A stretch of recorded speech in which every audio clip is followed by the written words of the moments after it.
Thanks for popping back in to join us in Australia's hottest town, Marble Bar, as we finish up all the hard work and get to let our hair down for the Marble Bar races. So please join us in this episode as we run some of our volunteering highlights, taking a bird's eye view of the quirky, fun and unique entertainment of race day, and check out the Caravan Park, Museum and Visitor Centre, water tank and the Marble Bar pool before we head out of town. Tickets to the Marble Bar races come with 3 days of free camping on site. If travelling with dogs, you'll need to check into the Caravan Park, as they are not allowed at the racetrack or camping area. There's also a great option for race goers that prefer to have some power, water and flushing toilets. You can choose from powered, unpowered sites, units or cabins, and you can jump on board the shuttle bus that operates between the track and town. Whether it's groceries, a bakery, camping supplies or the poster you need, just head to the general store. You can't miss the big shed across the road from the Ironclad pub. From the break of day we were up and racing to scrub up and be ready for a big day at the races.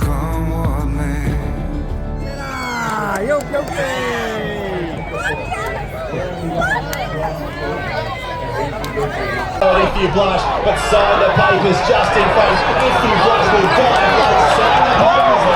sign the papers for Webster Pizza, but if you blush or the King's Word, then Black's still a grown-up. Sign the papers, Shani Webster, Ryan Hill. Tell you what, as we said, Ryan Hill has gone to a lot of these countries. 2 firsts in a row, first 2 races. Beautiful. It's big, it's bold, and it really drew the crowds to the rugged beauty of the Pilbara.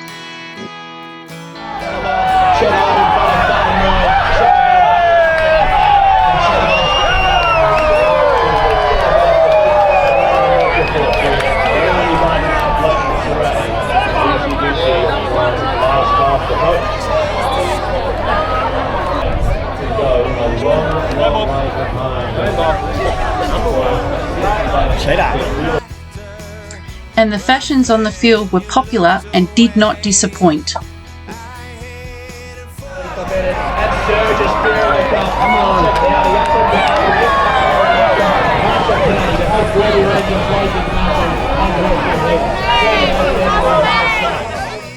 We had a once-in-a-lifetime chance to party while enjoying live racing and entertainment where the atmosphere had a knack for turning strangers into mates. Not a roundabout in sight, just the dirt swirling through the vast paddocks.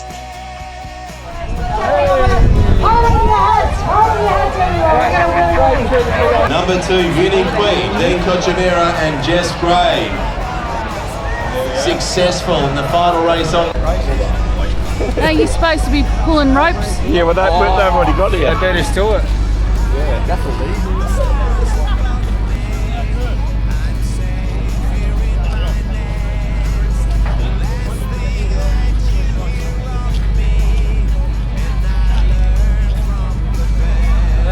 What are you doing? 2 up road.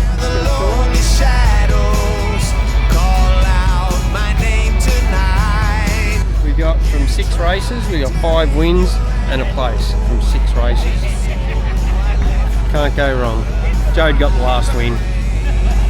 Woohoo! Let's see what we won. Pound. Oh, 72.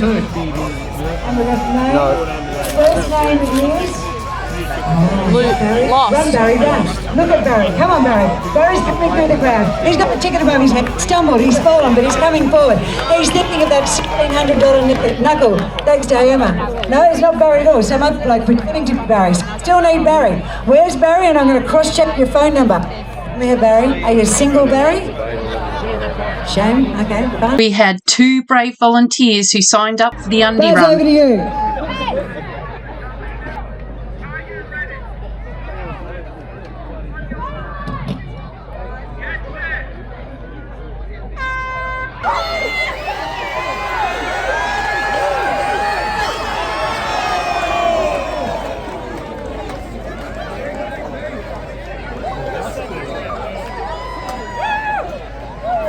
Such a huge crowd ready to get their gear off this year, and for those looking for something a little more risky, headed off to the 2 Up ring to throw some dollars around. And then the live music really got the party started, and everyone jammed in to show off their dance moves and sing their little hearts out. After a long week of volunteering and at the end of a long hot day at the races, we took the opportunity with all our newly formed volunteer friends to really let our hair down and enjoy the live music and atmosphere. And as the night began to wind down, all the neon signs were turned off and the foot traffic ground to a halt. You could find the volunteers kicking back and watching the night sky by the roaring fire, laughing at all our new memories with a crazy bunch of amazing friends.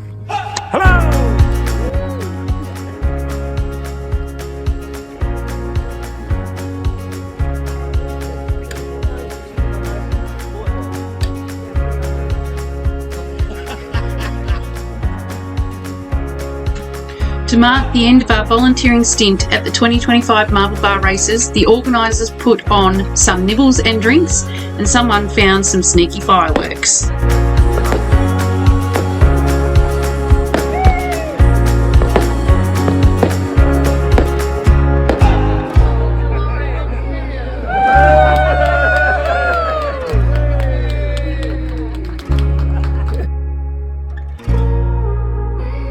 We all needed a sleep in and a slow start to roll out day. As you can see, the volunteer camp was extremely quiet.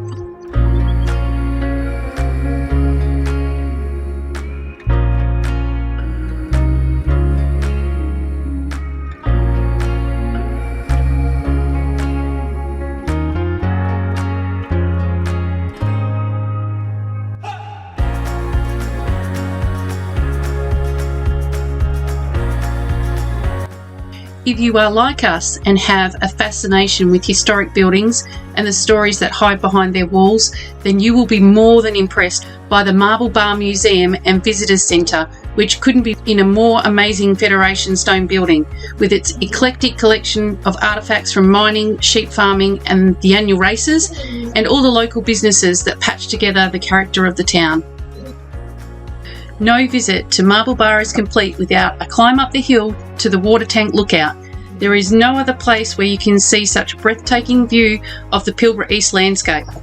But it did prove to give me the heebie-jeebies with the caravan attached on the back when we come to the steep descent and departure angles to come back down.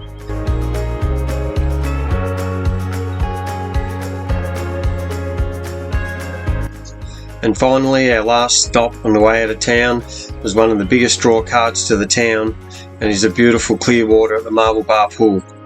You can hardly resist a spot of fishing, jumping on a paddleboard or a refreshing swim.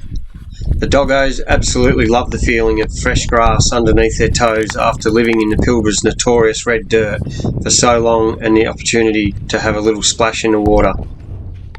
Such a magical place. You can see why the settlers stopped to linger a little longer.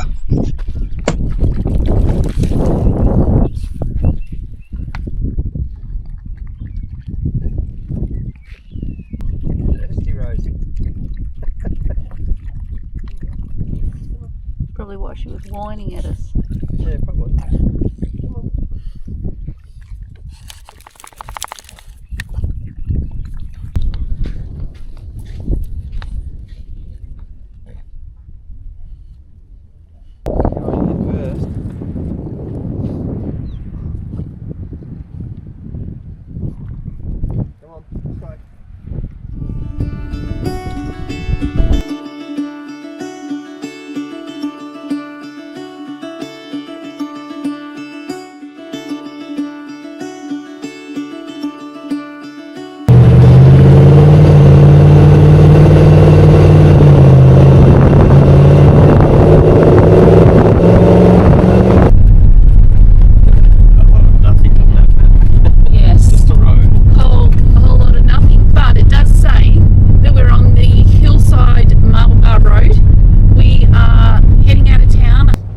Today for us it's just a travel day. We're just spacing out the travel, and we've had a few touristy things that we've done this morning, but we've really just got to step it back a little bit for a few days, regather all of our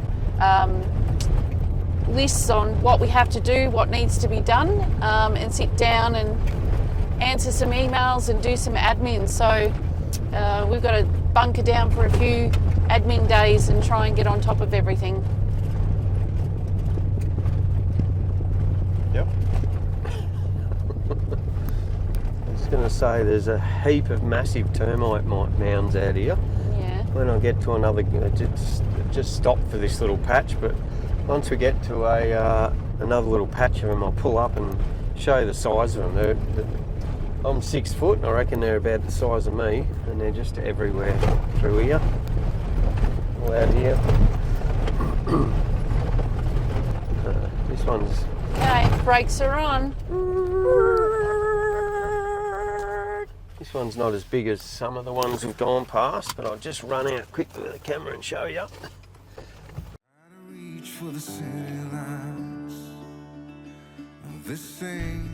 It'll be a good 8 or 9 feet tall, that. Massive. Massive. Bloody.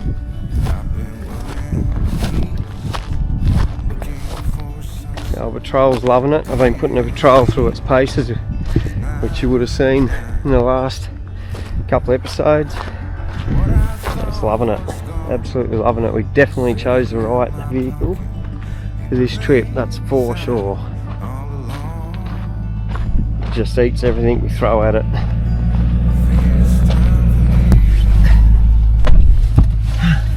That is even bigger than I thought it was. It's about 8 or 9 feet tall. Did you see it next to me when I stood up next to it? Yeah, just so Bloody huge.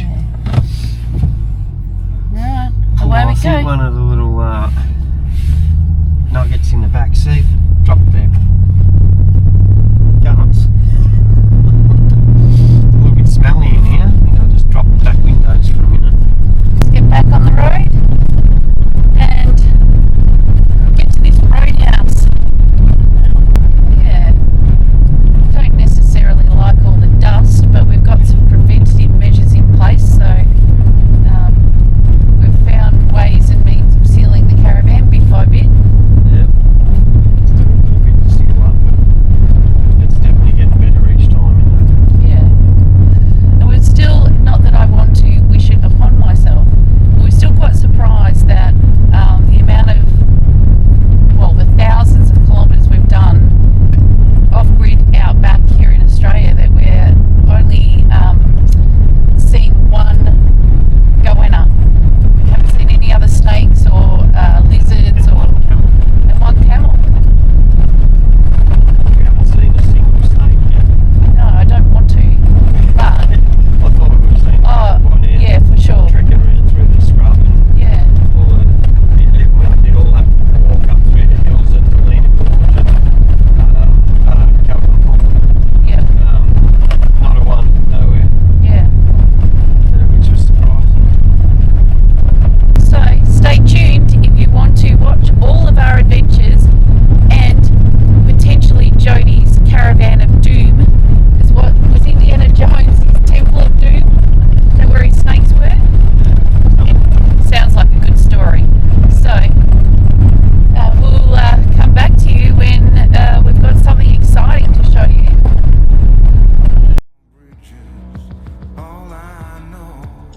I've always enjoyed going to events that bring out the good old Aussie Outback spirit and atmosphere, and that's what attracts me to country racing. One of the best things I found in Marble Bar were the people involved, and as volunteers we got together during our downtime and headed out to enjoy all the tourist hotspots around town, created some pretty funny memories and formed great friendships. We already want to head back through so we can volunteer again next year. Beyond all the glitz and glamour, I know now from experience that Outback Racing doesn't tick without a massive undertaking from the community and volunteers. That's why I loved being a part of Marble Bar's history that dates back to the first Cup in 1893. Stay since then. The organisers worked hard to make our volunteering experience unique, enjoyable and rewarding, and the biggest bonus I wasn't expecting was the impact of each and every person I met. It made me feel like I was a part of the heart and soul of the event, and I will never forget my time in Marble Bar. Well, it looks like we may have hit bitumen a lot sooner than we thought. Although, It may go back to bitumen just up here. It may just be this intersection. Just going to have a look. Looks bitumen up there. So we've pulled up. We've just come to this intersection in the middle of nowhere, about 80 k's or so from Marble Bar, and here's an entrance to yet another mine, Mount Webber, NRW. Yeah, it's just crazy the amount of mines over here. You can't drive half an hour without hitting a mine. You can be in the middle of absolutely nowhere and bang, a mine pops up. And they've got Telstra towers and bitumenised roads, and in some instances their own railroad tracks. It's it's crazy the money and resources go into it. And we've just found this on the side of the road, which they've got a generator here with lights to light up the intersection, and they've got this here with a bit of a memorial which is sponsored by the mine, maybe for some of the remote mine workers or something that may have taken their lives out here. Not sure, but yeah, it's just in the middle of nowhere, but it's pretty cool. Boots. It's unreal what you come across in the middle of nowhere out here. All across WA we've found that. You can be hundreds of k's from a town or somewhere where you just think there'd be nothing at all, and yeah, just all of a sudden you hit bitumen and roads and mines and Christ knows what. Mount Webber mine, obviously, 10 k's.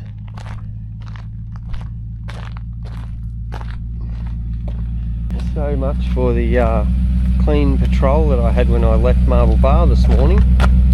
Bloody filthy. And now that we've hit bitumen, I'm going to hook my let's see if I can hold the camera and do this at the same time. When I hit the dirt, unplug the ESC, stability control on the caravan. Now that we're back on the bitumen, plug it back in.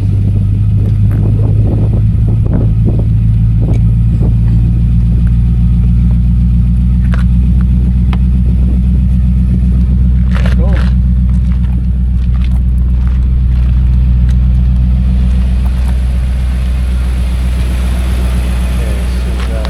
Had all the tyres shined up and everything this morning, and bloody filthy. Yeah, here comes a road train coming out of the mine. Comes incoming.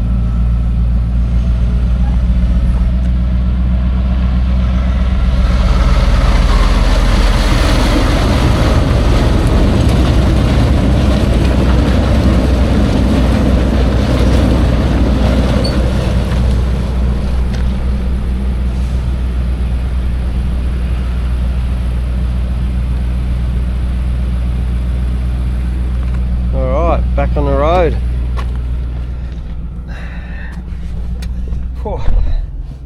That's pretty cool. It's not actual painted blue tree like some of the ones we've been to. It's a man-made, like it's a steel cylinder made to look like a tree. Nice. From the road, it looked like an actual tree, didn't it? We found a lot of trees along our travels in WA painted blue, haven't we? Yeah, it's got a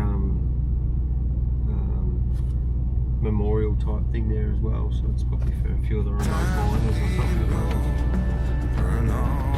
Taking their lives maybe. Marble Bar gave us an excuse to explore a more remote and less travelled part of Western Australia, and the chance to discover some hidden gems and form some fantastic friendships. But for now, we are heading for a free camp to regroup and reset as we make our way closer to Karijini National Park.